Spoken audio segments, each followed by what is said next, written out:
Guys দেখেন একটা মনোরম পরিবেশ, বিকাল টাইমে এইখানে ঘোরার মজাই আলাদা।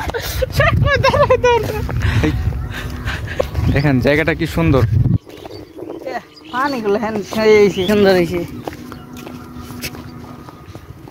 মনোরম পরিবেশ। দেখেন পুরোটা জায়গা, এই দেখেন কতগুলা কাক দেখছেন। আর এই যে এইখানে প্রজেক্ট করা হয়েছে, এই যে এইখানেও প্রজেক্ট করা হয়েছে। ওই যে পাশে আরেকটা নতুন, ওই যে দেখেন ওই পাশেও আছে ওই যে। তো এই যে এইটা দেখেন,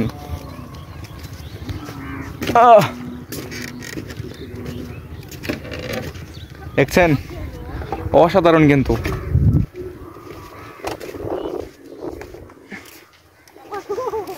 ওই দেখেন কত সুন্দর। তো আমিও যাব নাকি, আমিও যাই। আল্লাহ, অসাধারণ একটা প্লেস, এইখানে ঘোরার মজাই আলাদা, অনেক সুন্দর জায়গা। তো বিকাল টাইমে এই জায়গাগুলোতে ঘুরতে মজাই আলাদা, অনেক ভালো লাগে। যদি আপনাদের ইচ্ছা থাকে চলে আসেন আমাদের এইখানে, চলে আসেন, ভালো লাগবে, অনেক ভালো লাগবে।